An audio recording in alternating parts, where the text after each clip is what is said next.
Il est 10h à Paris, on est ensemble et en direct jusqu'à 11h pour Parlons-en. À la une de l'actualité, cette nouvelle mise en garde de l'Iran dans le détroit d'Ormuz. Toute tentative de contourner la route maritime longeant ses côtes pourrait raviver les tensions. Un avertissement lancé alors que Washington et Téhéran viennent d'annoncer la suspension de leurs attaques mutuelles. Et puis sommes-nous tous égaux face au réchauffement climatique? Hier, Santé publique France a donné un premier bilan de la canicule en France, au moins 1000 morts de plus que la moyenne et une hausse de 40% des décès à domicile. Quelle réalité sociale derrière ces chiffres?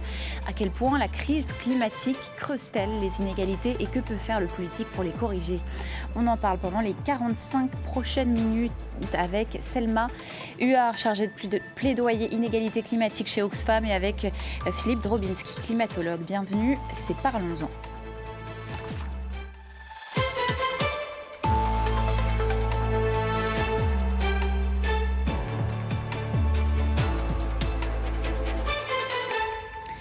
Un millier de morts de plus que la moyenne, c'est donc le tout premier bilan de l'épisode caniculaire qui vient de frapper la France. Bilan encore très provisoire et largement voué à s'alourdir selon Santé publique France, qui relève aussi une hausse de 40% des décès à domicile.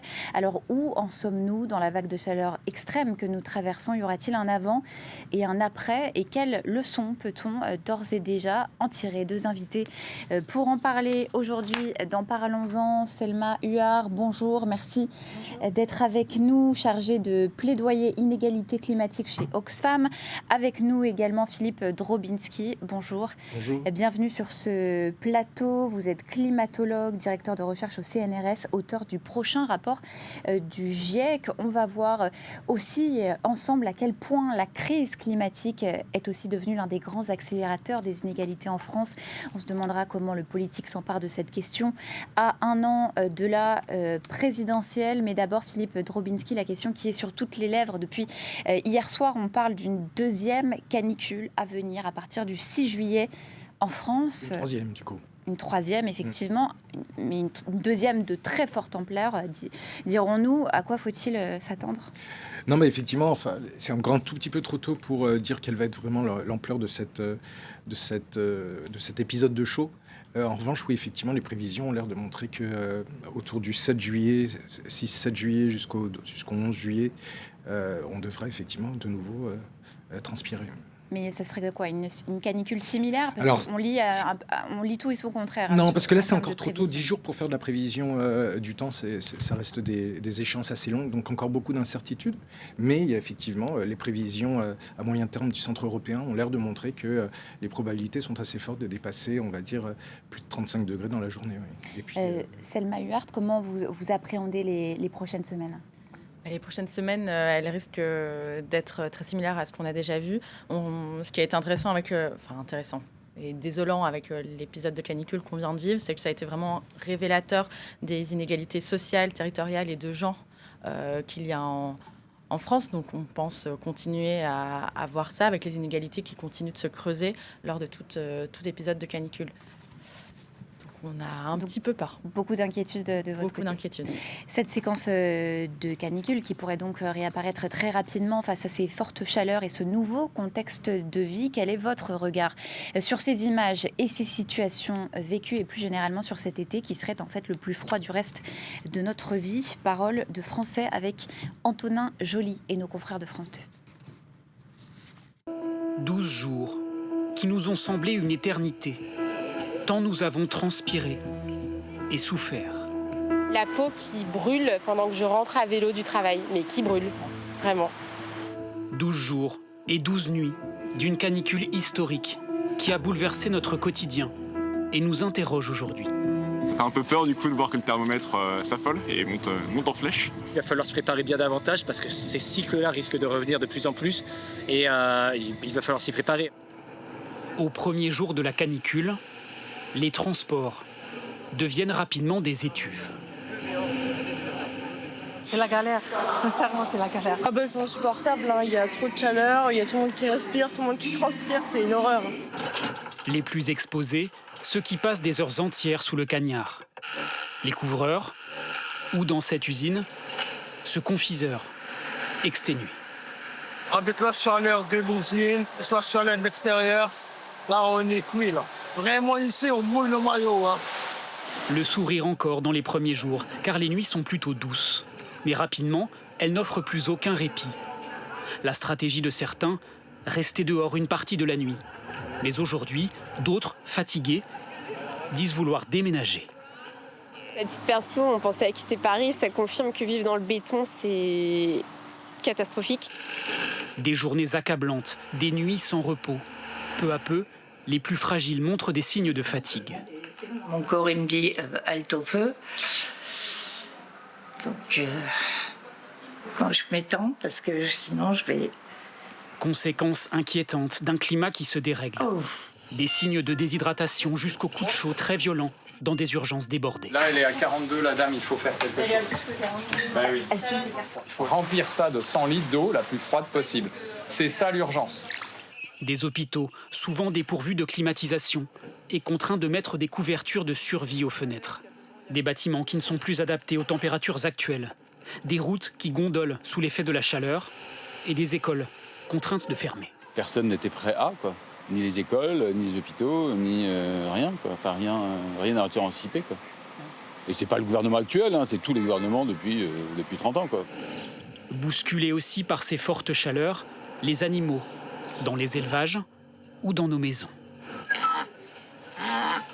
Eux ne transpirent pas, donc la respiration est le seul moyen pour eux d'éliminer la chaleur. 12 jours qui nous ont malmenés et nous ont conduits à faire des choses étonnantes.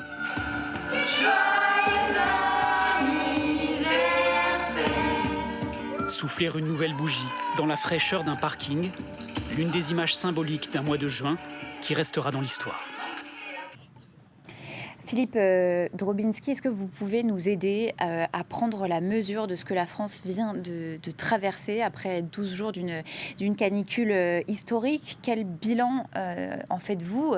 Je m'adresse aux climatologues que vous êtes, à la fois sur l'intensité de l'épisode et peut-être sur notre niveau de préparation. Alors, je vais peut-être vous surprendre, mais en fait, cette canicule, elle était exceptionnelle. Si on prend toujours notre canicule de référence, et d'ailleurs c'est une problématique, cette canicule de 2003 qui fait office de canicule de référence, effectivement celle qu'on vient de vivre est plus exceptionnelle que celle de 2003, mais elle est plus exceptionnelle dans un climat de 2003. Dans un climat de 2026, elle n'est pas si exceptionnelle que ça, elle était attendue. Ça fait 30 ans que les climatologues avertissent de ça.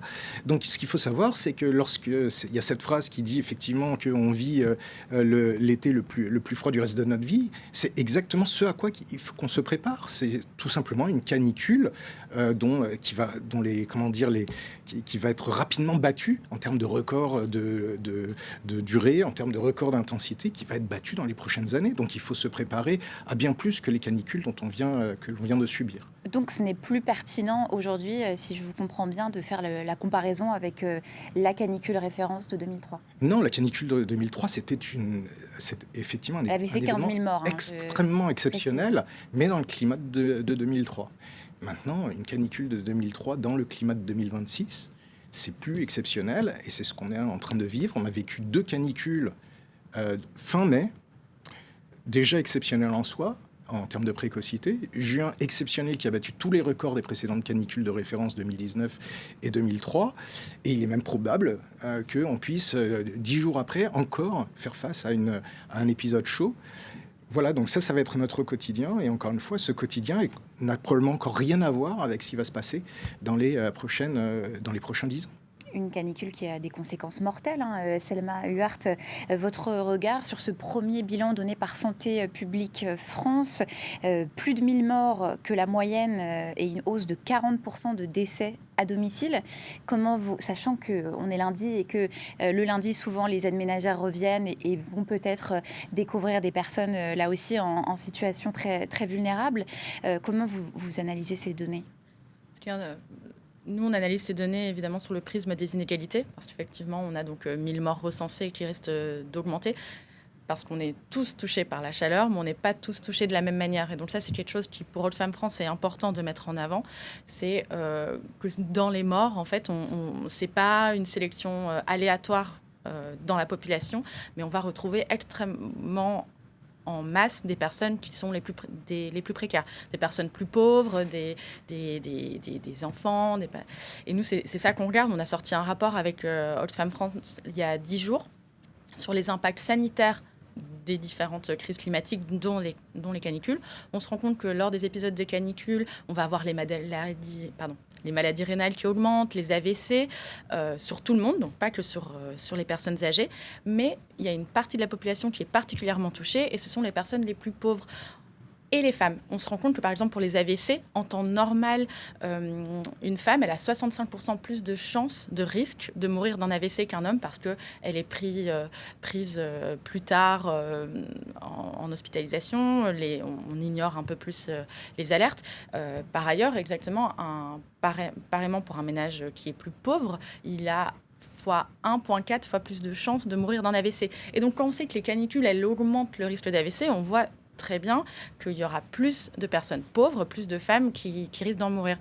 On a aussi cette donnée, on a analysé les 10 départements les plus pauvres et les 10 départements les plus riches en France, et on se rend compte que dans les 10 départements les plus pauvres, il y a le risque de mourir de chaud.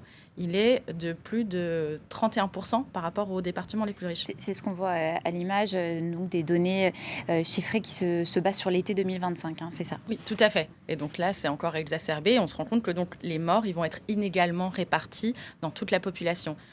Pourquoi ? Tout simplement parce qu'ils vont être plus proches des îlots de chaleur, parce qu'ils vont vivre dans des logements moins bien isolés, qu'on appelle les bouilloires thermiques. On a vu 40% des morts qui sont liés à la chaleur dans le logement. Nous, dans notre rapport, on voit que la moitié des épisodes d'hyperthermie, des hospitalisations, c'est lié à la chaleur dans le logement. Et les personnes qui vivent dans des logements plus chauds, qu'on a du mal à refroidir, dans des bouilloires thermiques, ce sont des ménages précaires, ce sont des étudiants, ce sont des mères célibataires.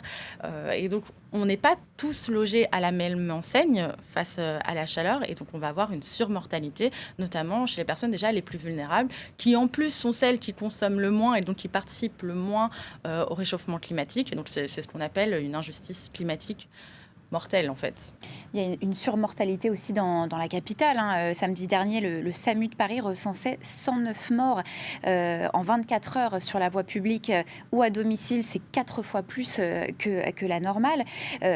Philippe Drobinski, pourquoi est-ce qu'on meurt plus de la chaleur dans les grandes villes? Qu'est-ce qui explique le phénomène? Un des phénomènes, c'est ce qu'on appelle l'îlot de chaleur. C'est-à-dire qu'il faut savoir qu'une ville est artificialisée, elle est bétonisée. Donc, en fait, toute l'énergie qu'elle reçoit du soleil sert à chauffer.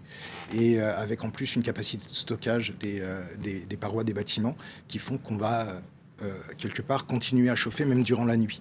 Donc on a un effet qui augmente, qui est amplifié par rapport au même environnement mais en ruralité de plusieurs degrés. Donc il fait plus chaud en ville qu'effectivement même si on prend juste Paris, eh bien il suffit d'aller en banlieue parisienne à des endroits un petit peu plus végétalisés et puis déjà la température chute de 2-3 degrés. Mais il y a certaines banlieues parisiennes qui ne sont pas végétalisées. C'est ce que vous expliquez dans l'une de vos études de l'année dernière en Seine-Saint-Denis. Tout à fait.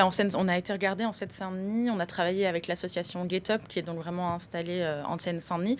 On s'est rendu compte qu'en fait, les ménages au sein de la Seine-Saint-Denis qui étaient les plus pauvres étaient plus proches justement des îlots de chaleur dont on parlait.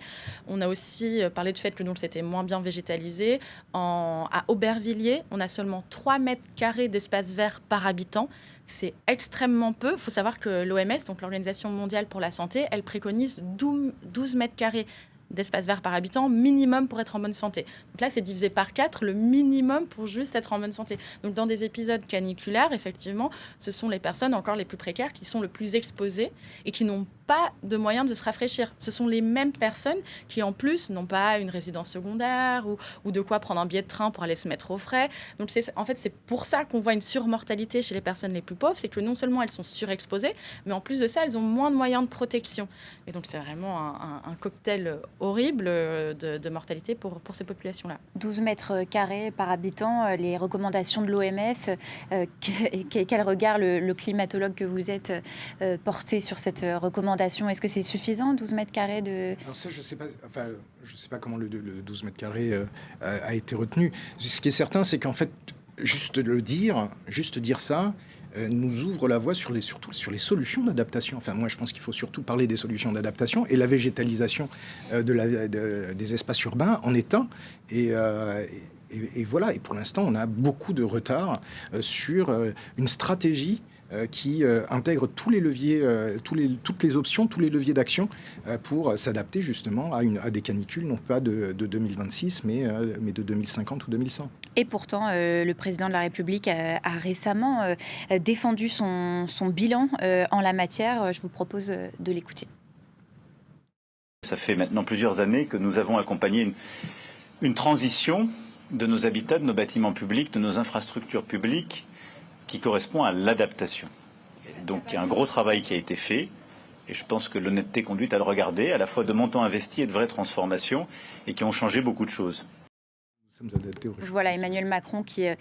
Je le paraphrase pour ceux qui n'ont pas entendu, qui se félicite d'avoir accompagné une transition de nos habitats, de nos bâtiments publics, de nos infrastructures qui correspond à l'adaptation. Il dit qu'il y a un gros travail qui a été fait et que l'honnêteté conduit à le regarder.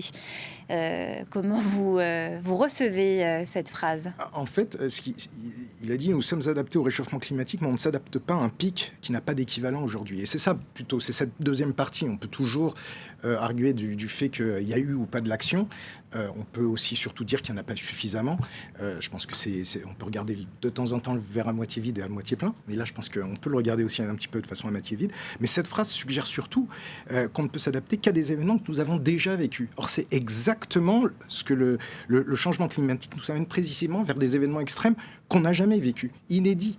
Donc cette phrase n'a pas de sens, et même si bien évidemment depuis la canicule de 2003 il y a eu des plans canicules, il y a eu la vigilance sanitaire, il y a eu bien sûr des actions, mais qui sont essentiellement d'ailleurs des actions qui sont prises dans la gestion de l'urgence, en réaction, mais on n'est absolument pas préparé on n'a pas de stratégie élaborée en termes d'adaptation. On a un plan national d'adaptation au changement climatique, celui-là définit un cadre, et c'est une bonne chose, hein. Il ne s'agit pas de renier bien évidemment l'existence de ça. Maintenant, on a même une trajectoire de référence d'adaptation au changement climatique qui nous dit qu'il faut s'adapter pour 2050 à plus de 2,7 degrés en France hexagonale et à plus 4 degrés d'ici 2100. Donc on a des trajectoires. Donc quelque part maintenant on a un narratif commun.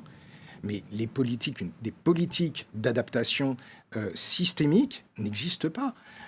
Les territoires jouent un rôle d'ailleurs là-dedans, sont plutôt eux qui sont, je dirais, presque en avance sur l'adaptation de leur territoire. Donc des coursives en région parisienne, des réseaux de froid à Paris, à Lyon, etc. Donc il y a un certain nombre de villes, de territoires, de communes qui ont commencé à prendre des actions d'adaptation. Mais là encore, il manque du partage d'expérience et pour pouvoir, mettre un petit peu plus de cohérence dans une stratégie globale. Est-ce que vous êtes optimistes tous les deux sur le fait qu'il y aura peut-être un avant et un après cette canicule de 2026 ? Pour ça, il va falloir sortir des politiques qui sont vraiment court terme et oser regarder le long terme, oser essayer de prédire, enfin non pas de prédire, mais juste de lire les rapports qui prédisent ce qui va se passer. Une chose qui est très importante à garder en tête aussi, c'est qu'il ne faut pas seulement s'adapter aux canicules, il faut aussi essayer de faire en sorte que la prochaine ne soit pas pire. Et ça passe par limiter le réchauffement climatique, limiter nos émissions de gaz à effet de serre, dont le CO2 dans l'atmosphère, parce que chaque CO2 émis, c'est quelque chose qu'on ne reprend pas de l'atmosphère et qui fait qu'on continue à augmenter. Donc si on n'a pas envie d'aller vers des canicules à 50 degrés plutôt que 40 degrés, il faut absolument qu'on essaye de limiter ça. Et la bonne nouvelle, c'est qu'il existe des politiques publiques, il existe des mesures qu'on peut mettre en place qui nous adaptent au réchauffement climatique, aux canicules, et qui en plus limitent nos émissions de CO2. C'est le cas de la rénovation thermique des bâtiments. Lorsqu'on rénove un bâtiment, on a moins chaud l'été, moins froid l'hiver, mais en plus, on émet moins de CO2 parce qu'en fait, on a moins besoin de se chauffer s'il y a moins de froid qui rentre en hiver et donc on limite toutes nos émissions. Donc, c'est vraiment ça qu'il faut mettre en avant. En fait, la rénovation thermique, c'est une politique climatique la plus efficace et la plus juste qu'on puisse mettre en place en France aujourd'hui. De un, parce que comme je le disais, elle réduit nos émissions de CO2. On a fait une étude l'année passée avec GetUp, dont j'en parlais, et on voit que rénover toutes les passoires thermiques, donc tous ces logements en DPE F ou G, ça permet d'éviter 6 millions de tonnes de CO2 par an dans l'atmosphère. C'est environ 12 à 13% de ce que émet le secteur résidentiel déjà aujourd'hui. Donc c'est vraiment énorme, juste rénover les passoires thermiques. En plus, ça permet d'avoir un confort dans le logement, de ne pas mourir de chaud, et ça permet aussi de limiter nos factures, troisièmement, d'énergie. Donc pour des ménages, en plus on a vu que c'était beaucoup des ménages pauvres qui étaient dans des logements mal isolés. Si on isole leur logement, ça leur permet, eux, de payer moins cher pour leur chauffage en hiver. Donc, ça réduit les inégalités. Et en plus de ça, quatrièmement, ça permet aussi de faire en sorte de vraiment pouvoir se projeter sur le long terme et de pouvoir aussi limiter nos dépenses de santé publique. Parce qu'on parle beaucoup du fait que la rénovation, ça coûte cher. C'est très visible, les factures des travaux, mais on ne parle pas du coup de l'inaction. Il y a un rapport qui est sorti déjà il y a plusieurs années par France Stratégie, qui dit que rénover seulement un tiers des passoires thermiques, donc ces logements les moins bien isolés, ça permet d'économiser à l'État environ 10 milliards d'euros par an dans les dépenses de santé. Parce qu'on a des dépenses. Là, on parle de canicule, donc on voit toutes les hospitalisations, les coups de chaud. En hiver, on a aussi beaucoup de moisissures dans les logements moins bien isolés. Donc voilà, 4 raisons qui sont quand même assez importantes, qui vont dans le sens qu'il faut absolument rénover thermiquement tous les bâtiments et qu'on est tous gagnants. Et ça on le sait depuis longtemps. On a des alertes là-dessus. Pourtant, les choses avancent extrêmement doucement. Or, il y a urgence. Est-ce que, Philippe Drobinski, on peut espérer que cette canicule de 2026 génère un sursaut, une prise de conscience collective ? Alors, ça, je n'en sais rien. Encore une fois, on a eu des canicules il n'y a pas si longtemps que ça. L'année 2022 est une canicule parce que souvent on parle de chaud, mais on ne parle pas d'eau. Je rappelle juste qu'à partir du moment où on est en situation caniculaire, aussi l'eau se raréfie. Donc 2022, une année de très forte chaleur, très forte sécheresse. Et donc finalement, quelque part... le mois de septembre, le mois d'octobre arrivant, les températures se radoucissant, notre mémoire, oublie. Donc, moi, j'ai trop d'expérience d'oubli pour me dire, super, voilà, il y a un avant et un après. Donc ça, on le verra. Moi, bien évidemment, j'espère, je croise les doigts qu'on n'oubliera pas et que, avec en plus l'approche de l'échéance présidentielle, les questions environnementales pourront revenir au cœur du débat démocratique. Je ne sais pas si je dois être optimiste ou pas, mais enfin, il faut quand même se rappeler que depuis 2 ans, toutes les politiques environnementales en ont pris cher. Les scientifiques ont pris cher, les agences de l'État ont pris cher, l'Observatoire français de la biodiversité, l'ADEME, Santé publique France, enfin, toutes les agences qui œuvrent aussi sur le terrain, justement, à la transition écologique, à la rénovation des bâtiments, ont pris cher. Donc, finalement, depuis 2 ans, on va dire que les politiques environnementales ont plutôt ont plutôt été malmenées.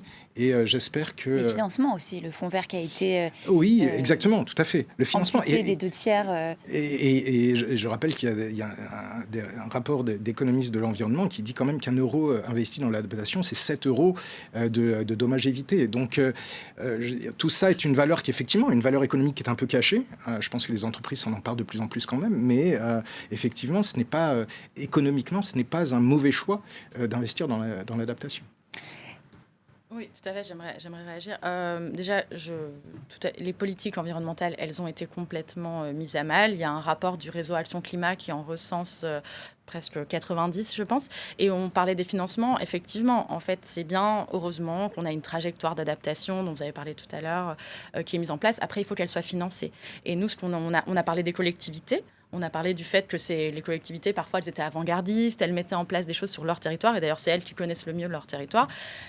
Il y a un fonds pour aider ces collectivités à faire face aux crises climatiques, c'est le fonds vert. Et ce fonds vert, il a été complètement sabré. Ce fonds vert, en 2024, c'était 2,5 milliards d'euros. En 2026, 600 millions. Et ça ne va pas en s'améliorant. Face à ça, on a des politiques qui nous disent non, mais l'argent public, il va être remplacé par de la mobilisation du secteur privé. On va essayer de faire payer les entreprises. En attendant, l'argent n'arrive pas et donc il y a des collectivités qui se retrouvent complètement démunies avec de plus en plus de moyens qui baissent. Et donc, comment est-ce qu'on veut faire face à la crise climatique en enlevant les moyens ? Un autre exemple très précis, MaPrimeRénov'. MaPrimeRénov', c'est le dispositif public de l'État qui doit aider les ménages à rénover leur logement, encore une fois, pour faire face aux canicules et en plus pour émettre moins, donc gagnant-gagnant. Le problème, c'est que c'est un dispositif, l'année passée, en pleine canicule, parce qu'il a quand même fait très chaud aussi en 2025, qui a été mis sur pause pendant 3 mois, parce qu'il y avait trop de demandes, il fallait qu'on gère un peu, il y avait de la fraude, et donc voilà, toutes des excuses qui ont fait que ce dispositif a été mis en pause au moment où on en avait le plus besoin. Alors, MaPrimeRénov' n'est pas parfaite. Il s'adresse seulement aux propriétaires. Qu'est-ce qu'on fait des locataires ? Comment est-ce qu'eux peuvent s'adapter ? Mais en attendant, c'est quand même la seule chose qu'on a pour le moment. Et on coupe son budget année après année. On le met sur pause. Donc, effectivement, ça envoie des mauvais signaux. J'ai vraiment envie d'être optimiste et je pense qu'on a tous été un peu traumatisés par cette canicule. Et donc, j'espère que collectivement, on va mettre en place des solutions pour pouvoir ne pas empirer la suite et pour pouvoir faire face. Mais pour ça, il faut mettre de l'argent sur la table, il faut des politiques publiques fortes. Et c'est de l'argent, c'est de l'investissement social, ce n'est pas des dépenses qui sont à perte et l'inaction nous coûtera bien plus cher.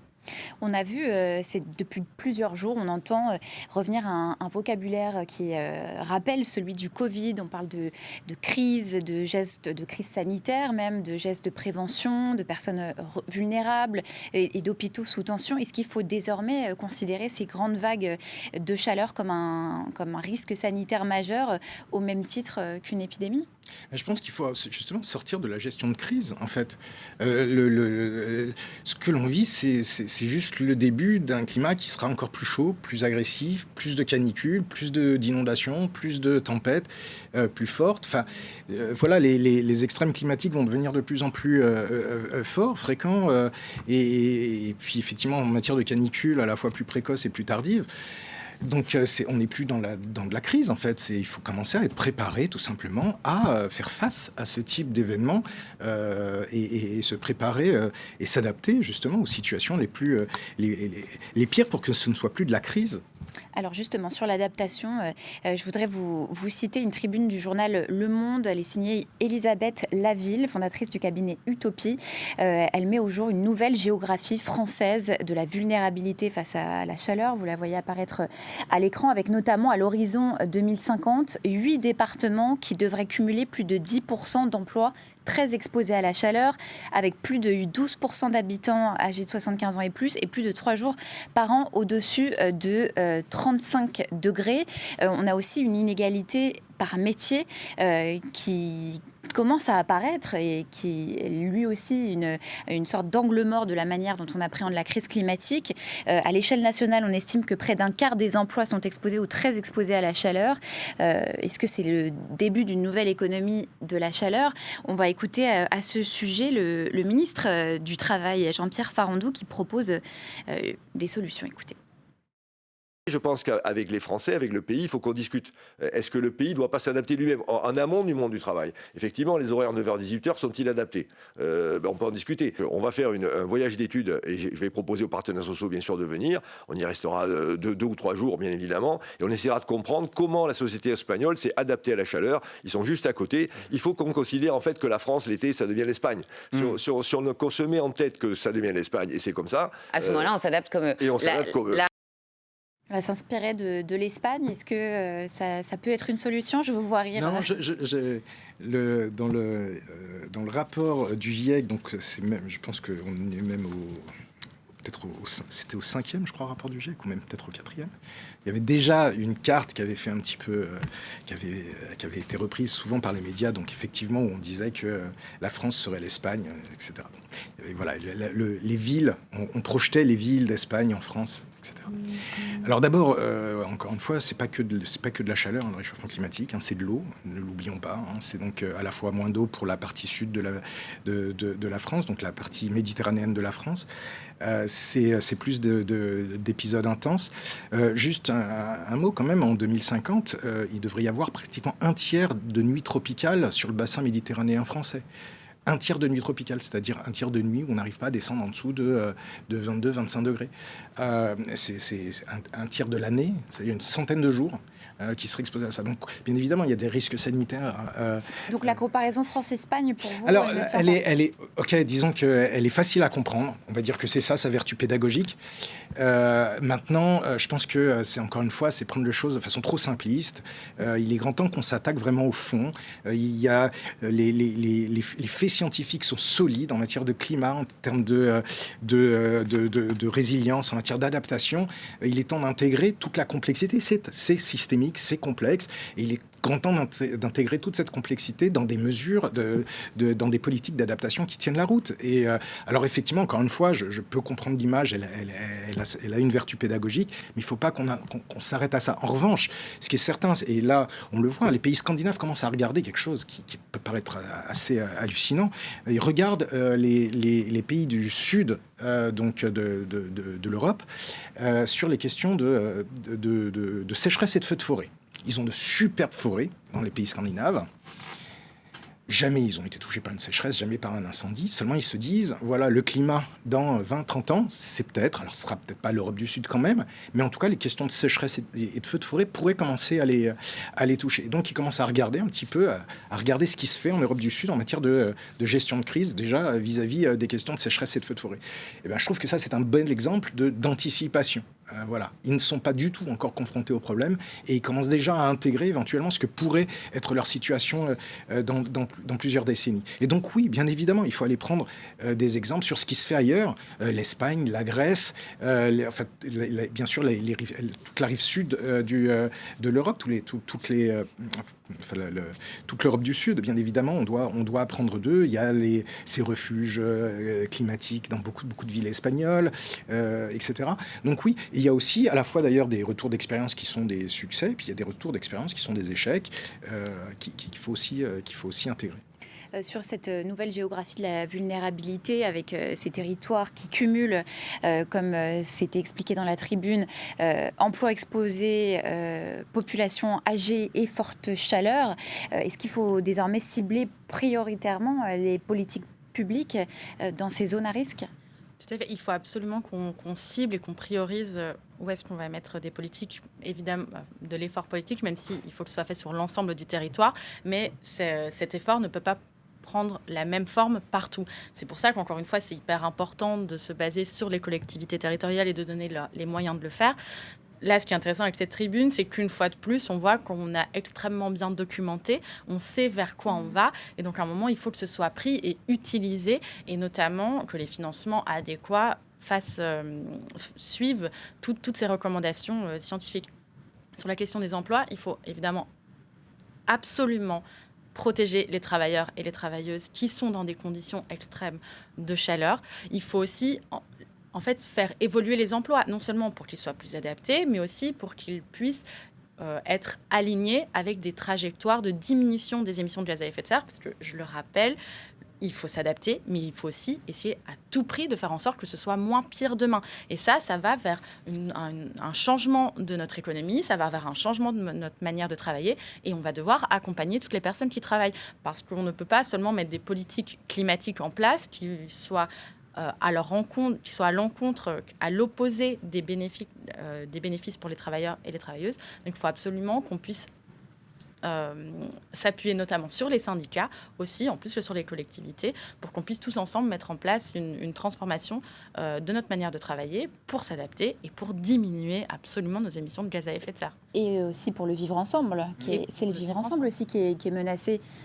Non, mais alors voilà, c'est exactement ce sur quoi je voulais rebondir, donc merci. Alors attendez, parce que justement, je vais vous en donner encore plus la possibilité avec cet autre article que j'ai trouvé très intéressant d'un architecte justement, Jacques Ferrier, dans Le Monde, qui formule une vision presque dystopique. Il dit: la ville de demain ne peut pas être une succession de refuges climatisés reliés par des espaces extérieurs devenus hostiles. Donc, est-ce que c'est la trajectoire sur laquelle on est? Et si l'espace public devient hostile à la vie, c'est donc le cœur même de notre démocratie qui est menacé. Ah non, mais bien sûr. Non, mais sur une trajectoire à 4 degrés, on en est sorti a priori un petit peu. Un quart de la planète n'aurait plus été habitable par l'homme. Enfin, je veux dire, donc la question de l'habitabilité se pose. La question du refuge climatique, je pense qu'effectivement, d'abord, j'aime pas le mot refuge parce qu'effectivement, il alimente cette vision dystopique. En revanche, ces îlots, on va dire peut-être climatiques, pour moi, alors effectivement, complètement d'accord avec lui, il ne faut pas que le reste de la ville soit inhabitable, mais ces îlots climatiques, comme c'est fait en Espagne, ont plusieurs intérêts pour moi. Une vertu d'abord de mutualisation lorsqu'il s'agit des moyens, c'est-à-dire qu'éviter d'avoir que tout le monde ait la clim chez soi. Je pense que s'il y a des endroits, alors clim ou pas, d'ailleurs, encore une fois, le but c'est de rafraîchir un espace, donc ça peut être d'autres vertus, mais en tout cas, le fait d'avoir des îlots où les gens puissent se retrouver, je pense qu'on a besoin de cohésion, de discussion, d'échanges sociaux, chacun chez soi avec sa clim, c'est peut-être pas non plus l'idéal, peut-être que justement avoir des lieux où on peut partager, même boire un café dans un endroit qui soit rafraîchi et qui puisse permettre au corps de respirer pendant ces vagues de chaleur. Pour moi, cette cohésion sociale, elle est fondamentale. En ce moment, les politiques ont un débat qui, pour moi, est assez atterrant, assez trop bas niveau par rapport à l'enjeu. Les questions environnementales sont devenues extrêmement clivantes, alors qu'au contraire, il faut qu'on trouve des solutions ensemble. Il n'y a pas de planète B, c'est peut-être la seule chose que je retiens d'Emmanuel Macron, mais là, il a raison. Il va falloir, de toute façon, habiter ensemble sur cette planète, dans une planète qui sera peut-être un petit peu plus hostile d'un point de vue climatique. Mais là aussi, on doit pouvoir porter une vision qui soit un avenir qui soit aussi un petit peu désirable. Enfin, je pense qu'il y a... Mais on n'y est pas, justement. Ah ben oui, mais ça, il faut accélérer. Je ne comprends pas bien pourquoi vous récusez un peu le terme dystopique. On n'y est pas, selon vous ? Je vais laisser le mot dystopique à l'appréciation de chacun. Enfin, je veux dire, pour l'instant, je pense qu'on est encore capable de sortir juste dans la rue. Et jusqu'à quand ? C'est la question. Ah, mais c'est pour ça que je dis, il n'y a pas de fatalité, et je rejoins complètement ce qui a été dit. Il faut réduire de façon drastique nos émissions de gaz à effet de serre pour éviter que le futur soit inhabitable. Mais on n'en est pas là. Pour l'instant, on ne réduit pas drastiquement nos émissions. Non, mais alors, je vais revenir quand même un petit peu là-dessus. J'entends beaucoup le GIEC sert à rien, les conférences sur le climat servent à rien. Je précise que vous êtes auteur du prochain rapport du GIEC. Ouais, donc je vais dire que je sers à quelque chose. Mais je pense qu'il faut refaire l'histoire. Il y a encore 15 ans, on était sur une trajectoire à la fin du siècle autour de 4 degrés. On est sur une trajectoire maintenant entre 2,7 et 3. C'est-à-dire que les travaux du GIEC qui ont alimenté les réflexions intergouvernementales, qui ont alimenté l'accord de Paris et avant le protocole de Kyoto, tout ça, ce sont des choses qui, en fait, ont contribué à mettre en place des politiques publiques. Il faut savoir que la moitié de nos émissions de gaz à effet de serre sont encadrées par des politiques publiques. Leur efficacité reste à prouver, mais en tout cas, il y a maintenant des actions politiques pour réduire nos émissions de gaz à effet de serre. On y est arrivé partiellement, pas à la vitesse à laquelle bien sûr, il est attendu et effectivement, un climat à 3 degrés, c'est pas du tout la même chose qu'un climat en dessous de 2 degrés, ça, j'en conviens. Et donc, il faut qu'on accélère cette réduction des émissions de gaz à effet de serre. Et en même temps, effectivement, il y a des solutions d'adaptation. La végétalisation des villes, pour moi, c'est pas une vision dystopique, quelque part. Oui, mais si je peux compléter, je pense que c'est très important de garder en tête que ce n'est pas trop tard, que chaque émission de CO2 qui n'est pas émise dans l'atmosphère, c'est une victoire. On n'a pas le luxe de ne pas être optimiste, on n'a pas le luxe d'être dystopique. En fait, maintenant, il faut faire en sorte de limiter les dégâts et on peut y arriver. Mais pour ça, effectivement, il faut peut-être un sursaut qu'on attend. Est-ce que cette canicule va permettre ce sursaut ? Je ne sais pas. En tout cas, on a tous, chacun, un rôle à jouer. Certains, une responsabilité plus que d'autres. Chez Oxfam, on documente aussi les inégalités d'émissions. On se rend compte que les personnes avec les plus riches sont les personnes qui polluent le plus. On a parlé du fait que Bernard Arnault avait chaud, lui aussi. Bernard Arnault, il émet 1200 fois plus qu'un Français, une Française moyenne. Donc voilà, il y a des leviers d'action à aller chercher, notamment vers les plus gros pollueurs. On peut mettre des choses en place, on va y arriver tous ensemble, mais c'est extrêmement important qu'on commence dès maintenant et qu'on ne se dise pas qu'il est trop tard, que foutu, on ne va plus rien faire. On peut mettre des choses en place, il faut qu'on le fasse et ça passe notamment par des mesures de justice, pas seulement par des mesures climatiques. Donc non, on peut balayer la dystopie et se dire qu'on va aller vers le mieux, mais il faut se donner les moyens, effectivement. On est à 1 an de la présidentielle et à ce stade, les esquisses de programme des candidats ne mentionnent pas tellement la crise climatique. Donc, Oui, non, mais c'est les questions climat-environnement sont passées au deuxième plan, n'ont été quasiment inexistantes dans les dernières municipales. Donc effectivement, non seulement les politiques environnementales ont été mises à mal, les agences qui les portent ont été mises à mal, la parole scientifique a été mise à mal. Donc il y a beaucoup à réparer et effectivement, il est important pour le débat démocratique que la question environnementale qui irrigue toutes les politiques en fait. On ne peut pas parler de politique même si on parle de justice, il faut que les tribunaux puissent ne pas être des passoires thermiques, puisque les prisons ne soient pas des fours quand il y a une canicule. En fait, les questions environnementales doivent irriguer toutes nos politiques publiques, parce que c'est notre environnement en fait qui évolue. Ce n'est pas un objet, je dirais, séparé du reste. Chez Oxfam, justement, parmi la dernière étude que vous avez sortie la semaine dernière, il y a cette estimation que 17 mois de bénéfices de Total Énergie suffiraient à couvrir les investissements nécessaires à l'adaptation du secteur de la santé au changement climatique d'ici 2050. Or, on l'a dit, pendant ce temps, le fonds vert destiné donc à soutenir la transition est réduit des 2/3. Comment on fait pour sortir de cette contradiction ? Tout à fait. On a tous un rôle à jouer, notamment les personnes qui ont le pouvoir politique. Nous, la société civile, on va scruter tous les programmes, notamment pour les présidentielles. Et ce qu'on va continuer à dire, c'est que l'argent pour faire face à la crise climatique, il est là. Il existe, on peut aller le chercher. Il faut arrêter de dire que les caisses de l'État sont vides. Si les caisses de l'État sont vides, c'est parce qu'on n'ose pas, on n'a pas le pouvoir politique d'aller chercher l'argent là où il est. On a parlé de Total Énergie, c'est un très bon exemple. On peut aller taxer les super profits et même les profits de Total Énergie. Notamment, on est encore dans une crise énergétique avec le blocage du détroit de Hormuz. On se rend compte que des entreprises comme Total Énergie, ce n'est pas la seule, mais c'est un très bon exemple. Total Énergie, dans des moments pareils, ils font des profits grâce à la guerre, tout simplement parce qu'ils ont réussi à spéculer. Ils se sont bien positionnés avant la guerre et donc ils arrivent à augmenter considérablement leurs revenus. Il faut qu'on puisse aller chercher cet argent-là. Ce n'est pas normal qu'une entreprise polluante, une entreprise du secteur fossile, qui est marraine de la crise climatique qu'on est en train de vivre, se fasse des profits énormes, alors même que des ménages n'arrivent pas à se chauffer en hiver et surtout meurent de chaud en été.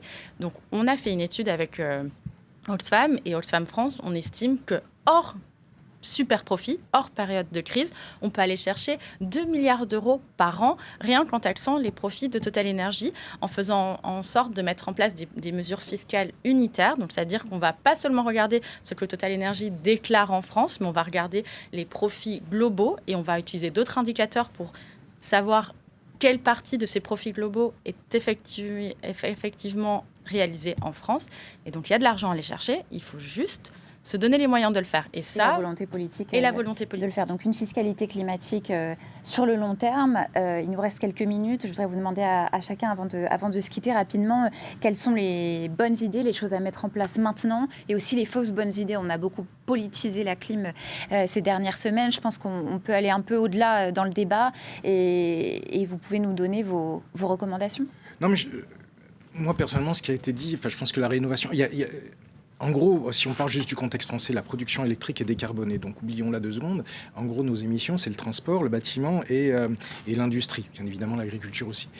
Mais si on parle essentiellement d'énergie, disons ça comme ça, on vise effectivement le bâtiment, le transport et l'industrie. Donc, on doit accélérer la décarbonation. On doit accélérer la décarbonation, de ces secteurs. Donc, effectivement, en matière de logement, c'est vraiment du gagnant-gagnant entre des politiques d'adaptation et des politiques d'atténuation. Et donc là, on a parlé de la rénovation des bâtiments, de l'ombrage, éventuellement de la végétalisation.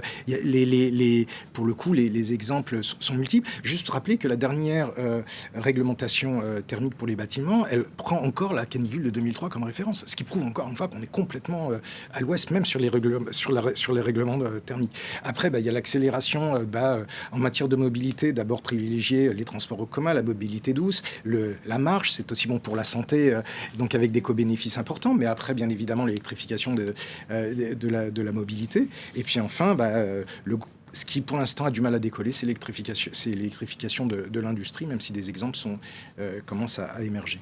Ce qu'il nous faut, c'est des politiques de transition écologique justes, donc qui soient bénéfiques pour tout le monde. On peut parler, j'ai parlé longuement de la rénovation des logements, c'est vraiment une priorité. On peut aussi parler du fait qu'il faut financer les lignes ferroviaires qui sont les petites lignes, donc c'est-à-dire les lignes vitales qui vont entre les plus petits territoires de France. Ça, c'est très important. Il faut aussi absolument financer l'adaptation, qu'on puisse faire en sorte qu'en France, il n'y ait plus des personnes qui meurent de chaud, tout simplement parce qu'elles sont pas bien protégées. Donc tout ça, c'est à prendre en compte. Et puis surtout, il faut aller chercher l'argent là où il est. Ça passe par une taxation de l'industrie fossile et ça passe par une meilleure redistribution de la richesse pour faire en sorte qu'on puisse tous collectivement diminuer nos émissions et mieux vivre dans le futur.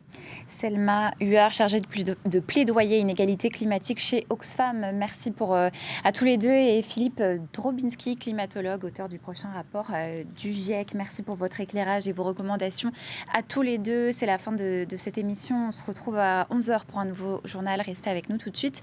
C'est le Focus.